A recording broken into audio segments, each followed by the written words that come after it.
Ezequiel capítulo 10. Después miré y sobre la bóveda que estaba encima de la cabeza de los querubines vi una especie de piedra de zafiro que tenía la forma de un trono. Y el Señor le dijo al hombre vestido de lino: métete entre las ruedas que están debajo de los querubines, toma un puñado de las brasas que están entre los querubines y espárcelas por toda la ciudad. Y el hombre se metió allí mientras yo miraba. En el momento en que el hombre entró, los querubines estaban en la parte sur del templo y una nube llenaba el atrio interior.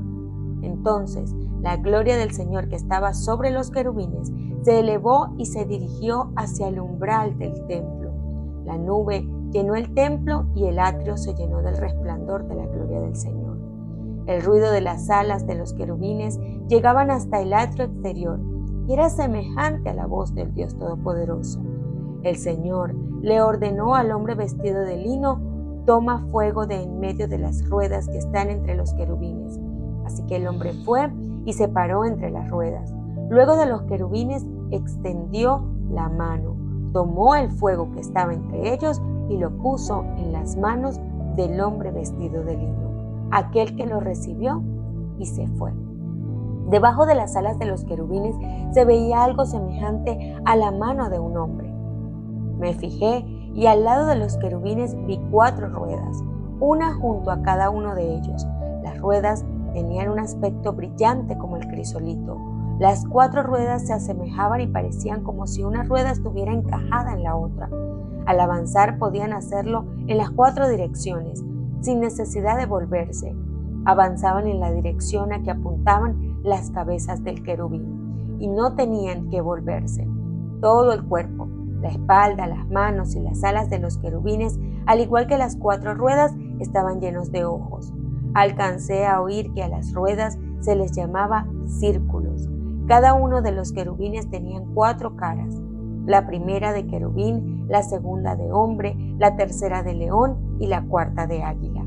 Los querubines, que eran los mismos seres que yo había visto junto al río Quebar, se elevaron. Cuando avanzaban las ruedas a su costado hacían lo mismo. Cuando desplegaban sus alas para levantarse del suelo, las ruedas no se apartaban de ellos. Cuando se detenían, las ruedas hacían lo mismo. Cuando se levantaban, las ruedas se levantaban también, porque el espíritu de esos seres vivientes estaba en las ruedas. La gloria del Señor se elevó por encima del umbral del templo y se detuvo sobre los querubines. Y mientras yo miraba, los querubines desplegaron sus alas y se elevaron del suelo, y junto con las ruedas salieron y se detuvieron en la puerta oriental del templo del Señor. La gloria del Dios de Israel estaba por encima de ellos. Entonces me di cuenta de que eran querubines. Cada uno tenía 4 caras y 4 alas, y bajo las alas tenían algo que se parecía a las manos de un hombre. Sus caras eran iguales a las que yo había visto junto al río Quebar. Cada uno de ellos caminaba de frente. Ezequiel capítulo 11. Un viento me levantó y me llevó hasta la entrada oriental del templo del Señor. A la entrada vi a 25 hombres, entre los cuales estaban Hazanías, hijo de Azur, y Pelatías, hijo de Benaías, que eran jefes del pueblo. Dios me dijo: hijo de hombre, estos son los que están tramando maldades y dando malos consejos en esta ciudad. Dicen: todavía no es el momento de reconstruir las casas. La ciudad es la olla y nosotros somos la carne. Por eso, hijo de hombre, profetiza contra ellos. Sí, profetiza. El Espíritu del Señor vino sobre mí y me ordenó proclamar: así dice el Señor, ustedes, pueblo de Israel, han dicho esto y conozco sus pensamientos. Han matado a mucha gente en esta ciudad y han llenado las calles de cadáveres. Por eso, yo, el Señor Omnipotente, les aseguro que los cadáveres que ustedes han arrojado en medio de la ciudad son la carne, y la ciudad es la olla de la que yo los arrojaré. ¿Temen la guerra? Pues bien, yo, el Señor Omnipotente, declaro que enviaré guerra contra ustedes. Los echaré de la ciudad y los entregaré en manos de extranjeros y los castigaré con justicia. Morirán a filo de espada. Yo los juzgaré en las mismas fronteras de Israel, y así sabrán que yo soy el Señor. La ciudad no les servirá de olla, ni serán ustedes la carne dentro de ella. Yo los juzgaré en la frontera misma de Israel. Entonces sabrán que yo soy el Señor. No han seguido mis decretos ni han cumplido con mis leyes, sino que han adoptado las costumbres de las naciones que les rodean. Mientras yo profetizaba, Pelatías, hijo de Benaías, cayó muerto. Entonces caí rostro en tierra y clamé a gritos: ¡Ay, Señor mi Dios! ¿Vas a exterminar al resto de Israel? El Señor me dirigió la palabra: Hijo de hombre, esto es lo que dicen los habitantes de Jerusalén en cuanto a tus hermanos, tus parientes y todo el pueblo de Israel. Ellos se han alejado del Señor y por eso se nos ha dado esta tierra en posesión. Por tanto, adviérteles que así dice el Señor Omnipotente: aunque los desterré a naciones lejanas y los dispersé por países extraños, por un tiempo les he servido de santuario en las tierras a donde han ido. Adviérteles también que así dice el Señor Omnipotente: yo los reuniré de entre las naciones, los juntaré de los países donde han estado dispersos y les daré la tierra de Israel. Ellos volverán a su tierra y echarán de allí a los ídolos detestables y pondrán fin a las prácticas repugnantes. Yo les daré un corazón íntegro y pondré en ellos un espíritu renovado. Les arrancaré el corazón de piedra que ahora tienen y pondré en ellos un corazón de carne, para que cumplan mis decretos y pongan en práctica mis leyes. Entonces ellos serán mi pueblo y yo seré su Dios. Pero a los que van tras esos ídolos detestables y siguen prácticas repugnantes, yo les pediré cuentas de su conducta, lo afirma el Señor Omnipotente. Los querubines desplegaron sus alas. Las ruedas estaban junto a ellos y la gloria del Dios de Israel estaba por encima de ellos. La gloria del Señor se elevó de en medio de la ciudad y se detuvo sobre el cerro que está al oriente de Jerusalén. En una visión, un viento me levantó y me trasladó hasta donde estaban los exiliados en Babilonia, y la visión desapareció. Entonces les comuniqué a los exiliados lo que el Señor me había revelado. Lucas capítulo 9, versículos 37 al 45. Al día siguiente, cuando bajaron de la montaña, le salió al encuentro mucha gente, y un hombre de entre la multitud exclamó: Maestro, te ruego que atiendas a mi hijo, pues es el único que tengo.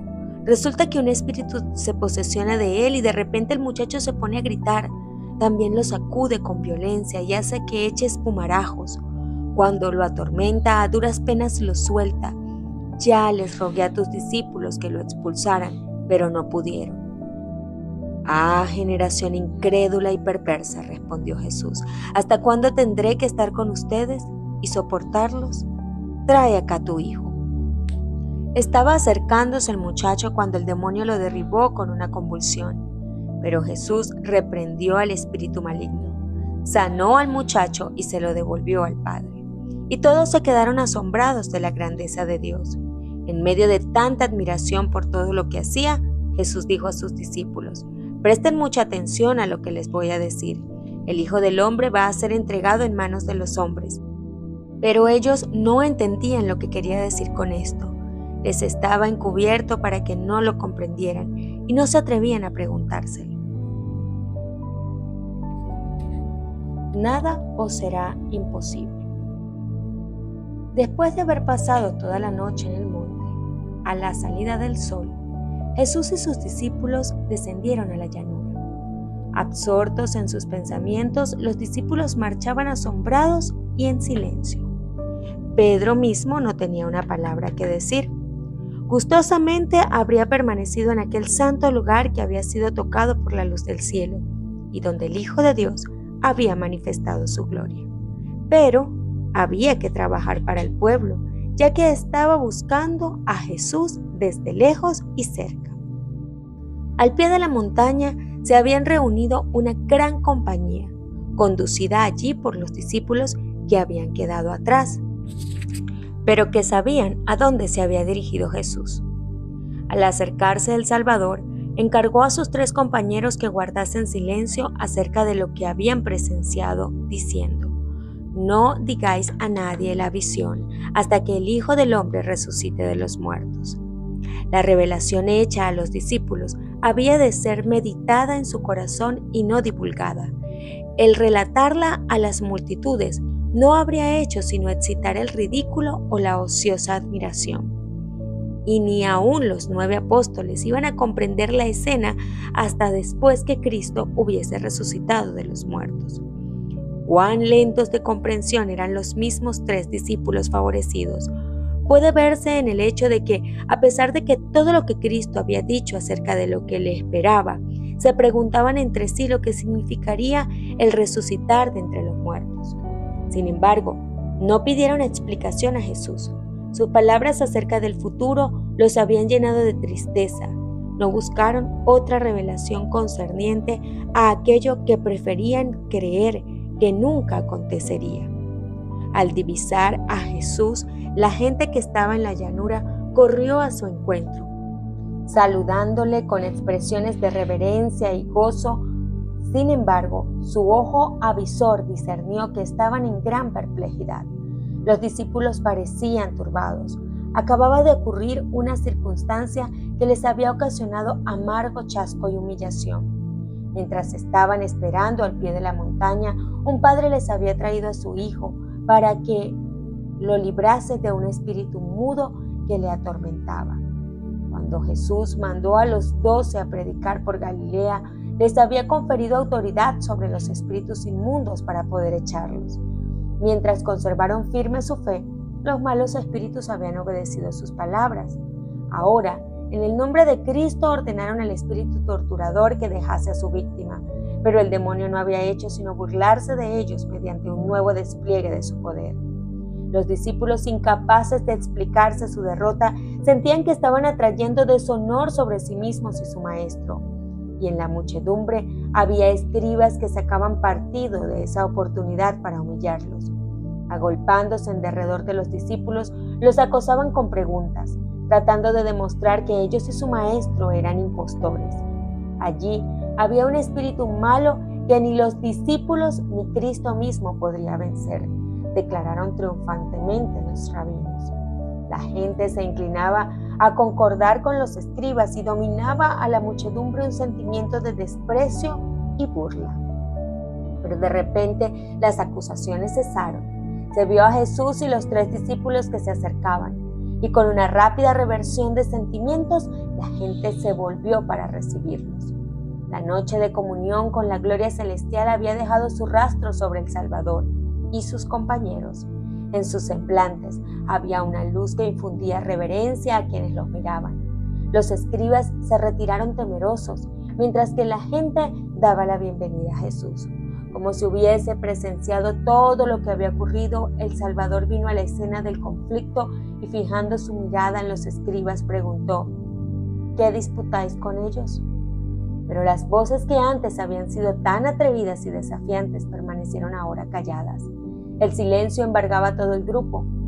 Entonces, el padre afligido se abrió paso entre la muchedumbre y, cayendo a los pies de Jesús, expresó su angustia y desaliento. «Maestro», dijo, «traje a mi hijo, que tiene un espíritu mudo, el cual donde quiera que lo toma lo despedaza. Y dije a tus discípulos que le echasen fuera, y no pudieron». Jesús miró en derredor suyo a la multitud despavorida, a los cavilosos escribas, a los perplejos discípulos. Vio incredulidad en todo corazón, y con voz llena de tristeza exclamó: «Oh generación infiel, ¿hasta cuándo estaré con vosotros? ¿Hasta cuándo os tengo que sufrir?». Luego ordenó al padre angustiado: «Trae a tu hijo acá». Fue traído el muchacho, y al postrarse los ojos del Salvador sobre él, el espíritu malo lo arrojó al suelo en convulsiones de agonía. Se revolcaba y echaba espuma por la boca, hendiendo el aire con clamores pavorosos. El príncipe de la vida y el príncipe de las potestades de las tinieblas habían vuelto a encontrarse en el campo de batalla. Cristo, en cumplimiento de su misión de pregonar a los cautivos libertad y para poner en libertad a los quebrantados, Satanás, tratando de retener a su víctima bajo su dominio. Invisibles, los ángeles de luz y las huestes de los malos ángeles se cernían cerca del lugar para contemplar el conflicto. Por un momento, Jesús permitió al mal espíritu que manifestase su poder, a fin de que los espectadores comprendiesen el libramiento que se iba a producir. La muchedumbre miraba con el aliento en suspenso, el Padre con agonía de esperanza y temor. Jesús preguntó: ¿cuánto tiempo ha que le aconteció esto? El Padre contó la historia de los largos años de sufrimiento y luego, como si no lo pudiese soportar más, exclamó: si puedes algo, ayúdanos, teniendo misericordia de nosotros. Si puedes. Hasta el Padre dudaba ahora del poder de Cristo. Jesús respondió: si puedes creer, al que cree, todo es posible. No faltaba poder a Cristo, pero la curación del Hijo dependía de la fe del Padre. Estallando en lágrimas, comprendiendo su propia debilidad, el Padre se confió completamente a la misericordia de Cristo, exclamando: creo, ayuda a mi incredulidad.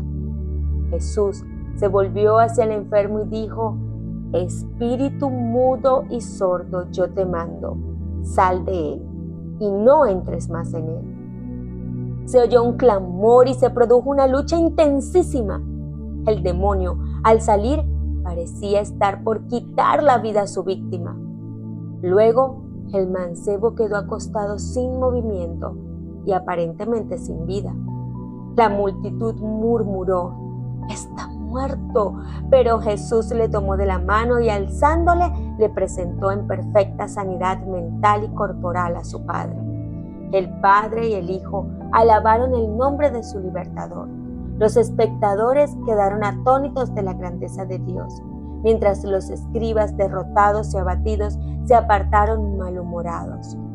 Si puedes algo, ayúdanos, teniendo misericordia de nosotros. ¿Cuántas almas cargadas por el pecado han repetido esta oración? Y para todas, la respuesta del Salvador compasivo es: si puedes creer, al que cree, todo es posible.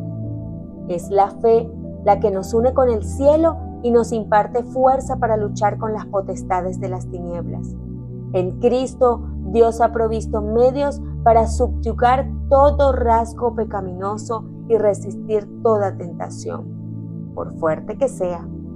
Pero muchos sienten que les falta la fe y por lo tanto permanecen lejos de Cristo. Confíen estas almas desamparadas e indignas en la misericordia de su Salvador compasivo. No se miren a sí mismas, sino a Cristo, el que sanó al enfermo y echó a los demonios cuando estaban entre los hombres. Es hoy el mismo Redentor poderoso. La fe viene por la palabra de Dios. Entonces aceptemos la promesa: al que a mí viene, no le echo fuera. Arrojémonos a sus pies clamando: creo, ayuda a mi incredulidad. Nunca pereceremos mientras hagamos esto, nunca. En corto tiempo, los discípulos favorecidos habían contemplado los extremos de la gloria y la humillación. Habían visto a la humanidad transfigurada a la imagen de Dios y degradada a semejanza de Satanás.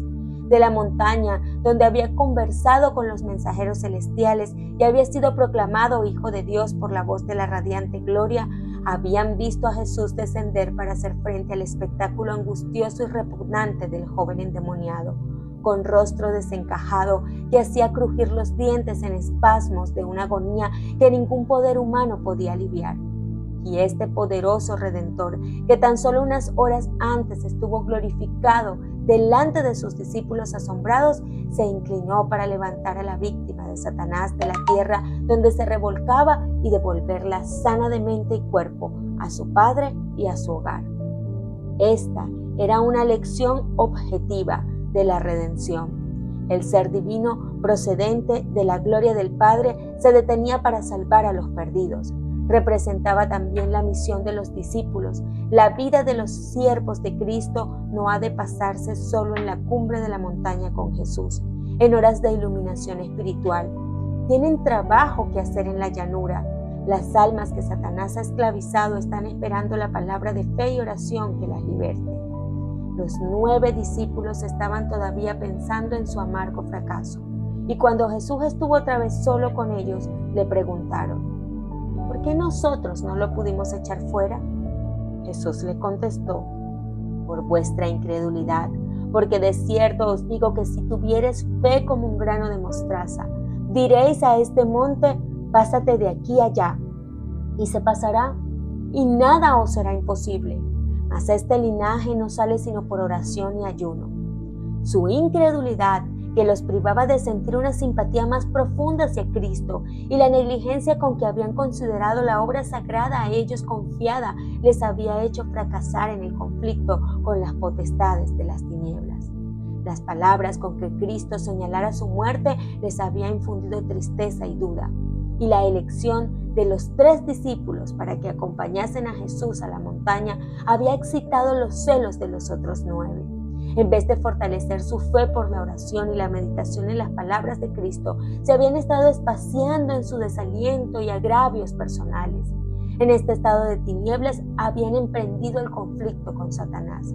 A fin de tener éxito en un conflicto tal, debían encarar la obra con un espíritu diferente. Su fe debía ser fortalecida por la oración ferviente, el ayuno y la humillación del corazón. Debían despojarse del yo y ser henchidos del Espíritu y del poder de Dios. La súplica ferviente y perseverante, dirigida a Dios con una fe que induce a confiar completamente en Él y a consagrarse sin reservas a su obra, es la única que puede prevalecer para traer a los hombres la ayuda del Espíritu Santo en la batalla contra los principados y potestades, los gobernadores de las tinieblas de este mundo y las huestes espirituales de iniquidad en las regiones celestiales. Si tuvieres fe como un grano de mostaza, dijo Jesús, diréis a este monte: pásate de aquí allá, y se pasará. Aunque muy pequeña, la semilla de mostaza contiene el mismo principio vital misterioso que produce el crecimiento del árbol más imponente. Cuando la semilla de mostaza se echa en la tierra, el germen diminuto se apropia de cada elemento que Dios ha provisto para su nutrición y emprende prestamente su lozano desarrollo. Si tenemos una fe tal, nos posesionaremos de la palabra de Dios y de todos los agentes útiles que Él ha provisto. Así nuestra fe se fortalecerá y traerá en nuestra ayuda el poder del cielo. Los obstáculos que Satanás acumula sobre nuestra senda, aunque aparentemente tan insuperables como altísimas las montañas, desaparecerán ante el mandato de la fe. Nada os será imposible.